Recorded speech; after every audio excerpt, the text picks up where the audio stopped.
E aí, gente, Hackerman aqui. Esse é mais um vídeo sobre a teoria quântica da consciência, chamada OR Theory, ou redução objetiva orquestrada, que diz que dentro dos neurônios que está na imagem, nas conexões entre os neurônios, vão ter esses dendritos, que tem a ver com as conexões. E aí, nas conexões entre eles, tem o axon, né, que vai ser o braço do neurônio entre outro. E nesse meio que está nessa bolinha aí, vai ter a sinapse, que vão ser o que vai passar as informações, que são os neurotransmissores, de uma sinapse para outra, e assim o neurônio vai conseguir comunicar entre si. Dentro desses dendritos, dendritos do neurônio, vai ter os microtubos, que são essa parte amarelada, né, esverdeada, que vai ser onde vai acontecer os efeitos quânticos em teoria, tá? Teoria. Então, vai mostrar aí conexões de aminoácidos que compartilham elétrons, né? Enfim, e aí de uma forma mais estrutural, enfim. E aí uma parte mais legal, que vai ser uma palestra. A primeira parte foi do Penrose, do Roger Penrose, e a segunda parte foi do Stuart Hameroff. E eles vão explicar com detalhes a teoria deles. E daqui é 2020, né? Então é bem recente. Dá pra você ver de uma forma atualizada. Esse artigo que eu vi é de 2000 e pouco, assim, não é de 2010 pra cima, eu acho que é até antes. Enfim, é uma coisa mais atualizada. E aí o Roger Penrose vai mostrar aqui de uma forma bem visual, ali em cima o neurônio, o axon que vai ser o braço do neurônio, a sinapse que vai ser a parte que vai conectar de neurônio e a outro, e os dendritos que vão ser o que vão possuir os microtubos. Lembrando que a gente já mostrou foto disso, né? Então esse negócio tá ali nos dendritos. E aí, os microtubos vão ir até a sinapse, né, levar a informação, os neurotransmissores, que está escrito como neurotransmitters ali, e aí vai passar a informação de um para o outro. E no final, esse tubo, ele vai ser, essa parte avermelhada lá embaixo, vai ser a estrutura tubular desse microtubo. Enfim. E aí ele vai mostrar a parte quântica, né? Da questão da protoconsciência ou consciência, que vai ser uma parte que ele vai tentar mostrar como a teoria quântica pode estar associada a esses microtubos, né? Então, e também uma coisa importante para a teoria é que a questão da gravidade quântica. Então, tem efeitos gravitacionais quânticos que vão fazer esse processo realmente acontecer dentro dos microtubos. E ele vai mostrar, por exemplo, nessa parte de cima, a questão do da mudança estrutural em, ele está mostrando tipo um papel entre aspas, né, um campo gravitacional que ele muda de uma forma quântica no sentido de, de ser de uma forma mais randômica, né? Enfim, a gente vai ver isso em outro vídeo com forma mais detalhada sobre gravidade quântica em si, porque é muito importante para a teoria. Mas basicamente eles dizem que isso, que acontece nos microtubos, é uma teoria de novo, é o que faz isso acontecer, né? Esse efeito da consciência acontecer. E dá pra ver ali que lá embaixo tem uma. Tá vendo esse Hzinho com um traço? Que é a constante de Planck, que é relacionada à equação de Schrödinger, para calcular o movimento de partículas relacionados à teoria quântica. E ali a força gravitacional, a energia, a força gravitacional relacionada então é basicamente a constante de Planck dividida pela força gravitacional. E basicamente você vai conseguir calcular algo relacionado a isso. Enfim. E as conclusões aqui é outra talk, tá? Eu não mostrei outras imagens, mas aqui é da parte do Stuart Hameroff. Dá pra ver aqui até que essa parte dos 40 minutos, provavelmente quase o Penrose já tá acabando. Aí depois vem o Stuart Hameroff, ele termina em 20. E aí a conclusão da teoria, né? Então, as vibrações quânticas em microtubos permitem, né, que essa teoria aconteça.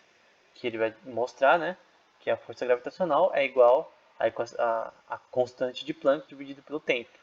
Embora aqui nessa imagem aqui o Penrose ele faz meio que ao contrário, que é a mesma coisa. Que vai ser o T ali, né? Decay time, não sei como traduzir isso, que é igual a constante de Planck pela força gravitacional. Mas aqui está ao contrário, né? Mas é a mesma coisa. São testáveis e podem ser os alvos terapêuticos para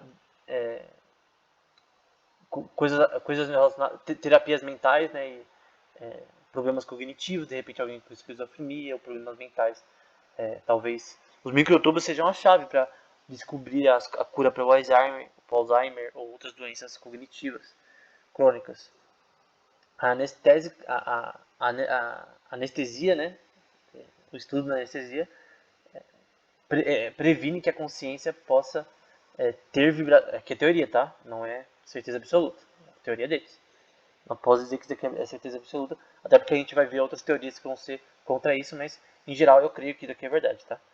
Mas não, é uma teoria. Não foi provado totalmente.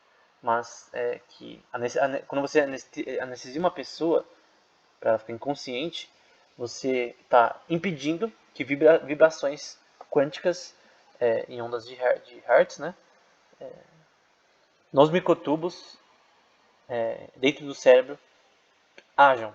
Então tem essas van der Waals forces, né, Landau forces. Você vai impedir que essas forças interajam dentro das conexões dos microtubos que a gente já viu antes, né, nos hydrophobic pockets.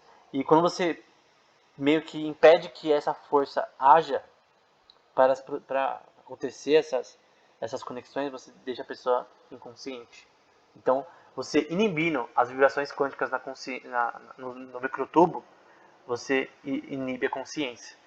Então, por isso que psicodélicos, né, podem... aqui, no caso, o contrário disso, que na anestesia, ele impede essas vibrações. Enquanto os psicodélicos, drogas, enfim, qualquer tipo de coisa química que te deixa doidão, seria criar uma forma de fazer que essas vibrações ficassem maiores. Então, se isso daqui está certo, a anestesia ela faz as vibrações quânticas nos microtubos não acontecerem, e no caso de psicodélicos podem fazer elas aumentarem e você ficar doidão. Enfim, as duas na parte a outra é mais assim, mais prejudicial ao cérebro. A anestesia nem tanto, pelo que eu sei. Aí vai falar da camada córtica 5. Eu esqueci de pôr uma imagem, né? Eu deveria ter posto, mas é uma parte do cérebro. Vai falar que seria não, desculpa. São neurônios relacionados a essa estrutura. Alguma estrutura geométrica. Então, neurônios relacionados a essa estrutura geométrica ou de alguma parte do cérebro específica são o melhor lugar para a consciência acontecer, né? Enfim, redes que têm uma estrutura geométrica específica, né? Enfim. Aí vai falar que não no cerebelo, não tem nenhuma estrutura desse tipo no cerebelo. Então, o cerebelo não é uma parte que pode acontecer com a consciência, no caso. Então, acho que isso daqui pode mostrar que a consciência não é só algo geral, mas também é algo específico em algumas partes do cérebro. Embora eu tenha visto alguns neurocientistas que acreditam que ela é uma parte talvez mais geral. Mas enfim, que é ativa no cérebro inteiro, né? Aí vai estar... depois eles vão responder algumas perguntas, você pode ver um pouco sobre eles discutindo esse assunto, né? Eles fazem a palestra primeiro, depois discutem esse assunto. E por fim, nos primeiros trabalhos nesse assunto, né? O Penrose ele sugeriu, né? Aqui está falando sobre o começo da teoria, né? Superposições quânticas nos neurônios. E aqui, na verdade, ele vai dizer que o Stuart Hameroff leu o livro do Roger Penrose, Emperor's New Mind. Aí ele ligou pro Penrose e falou, pô, eu acho que essa teoria que você está falando de que tem efeitos quânticos no cérebro, eu acho que eu sei um lugar que isso deve estar acontecendo. Deve ser nos microtubos. E aí ele explicou que era microtubos, porque o Roger nem sabia, o Roger Penrose. E aí eles discutiram esse assunto e começaram a trabalhar juntos. E aí e também com outras pessoas também, não só eles. E aí, no geral, né, o Penrose falou que é possível que tenha superposições quânticas nos neurônios, que estão sendo ativados e não ativados. Enfim, fazendo eles colidir ou se reduzir por o que é chamado de gravidade quântica, né? Então por isso que se chama redução orquestrada objetiva, né? Na questão de ser uma redução gravitacional, né? Uma colisão gravitacional, e da questão de você fazer neurônios, parte dos neurônios ativarem ou não ativarem, da mesma forma que partículas na física quântica se movem, né? Então você não consegue, é meio incerto. Então nesse sentido, nos microtubos, as conexões, os microtubos permitem, nessa teoria provavelmente, que você tenha uma incerteza nesses efeitos ao ponto de fazer uma consciência, porque a consciência ela é incerta, ela é subjetiva, ela é uma coisa meio que assim, diferente de tudo no cérebro. Embora que eu acho que isso não seja suficiente, é uma boa teoria. Aí vai falar que London Force são relacionados a isso, né? Que existem essa força de London é uma parte importante que vai permitir que que esses efeitos quânticos aconteçam, né? Que a consciência seja gerada. E se você atrapalha elas na anestesia, por exemplo, você vai ter que a consciência para, né? E aí vai falar que nos microtubos, né, as computações quânticas, né, de superposição são orquestradas por esse MAPS que eu não sei não sei o que é, né, mas enfim, se alternando em 40 Hz, enfim, operando em 40 Hz. Aí vai falar sobre a questão de períodos de pré-consciência, né, nessa questão, que são reduzidos pelas superposições nos tubos. Enfim, é a mesma coisa que ela falou antes. É a mesma coisa que ele falou antes. Só que a questão que ele está falando aqui diferente é que se isso for verdade, se essa teoria for verdade nessa parte de baixo, é que os processos no cérebro eles não são algoritmos, né? Eles não podem ser algoritmizados, ou seja, não podem ser computados. Então, você fazer uma... Até ele falou isso no podcast do Lex Fridman, recentemente, nesse ano, na verdade, em maio, se não me engano. Ele falou que é meio que impossível você computar o cérebro humano, a consciência humana. Então, você fazer uma inteligência num computador, usando inteligência artificial, fazer uma Alexa que consegue pensar, consegue ter vontade, livre agência, é muito, muito complexo e talvez seja impossível. Embora ninguém quer que seja impossível, todo mundo quer fazer um robô inteligente, que consegue pensar como um ser humano, mas se não for computável esse processo, então fica mais difícil. E aí vai falar algumas coisas importantes sobre essa questão, sobre a questão da qualia, que vai ser... Aqui vão ser várias perguntas difíceis de responder, né? Aí, por exemplo, a resposta para a qualia vai ser a experiência da consciência, ela se torna, sabe, é criada a partir da complexidade computacional. Então, o seu cérebro é tão complexo que ele consegue criar consciência, basicamente isso. Mas aí a opinião dele vai tentar dizer, né, que a qualia, né, é aquela questão de tipo, como fala, você vê um vermelho de uma cor, outra pessoa vê de outra. Então você consegue ver a realidade de uma forma e a pessoa de outra. Então isso daí seria a partir dos fundamentos das conexões geométricas nos microtubos, né, relacionados a esses processos quânticos. A segunda pergunta, né, o binding problem, que eu não estou tão assim Então eu não sei muito desse assunto, mas enfim, eles vão dar uma resposta ali. E aí depois eles vão falar na parte do final, que é a parte importante, do aparente livre-arbítrio, né? Que ele vai dizer que não é computável na gravidade quântica, que é o que acontece nos microtúbulos do cérebro, né? Então, basicamente, ele vai falar que livre-arbítrio não é computável, embora não exista livre-arbítrio, o que existe é livre-agência, né? No sentido que a sua liberdade é limitada de alguma forma, de certa forma, mas sua livre-agência é limitada. É difícil você fazer a livre-agência de uma forma computacional no computador, porque ela não é computável, né? É impossível de computar a livre-agência do ser humano.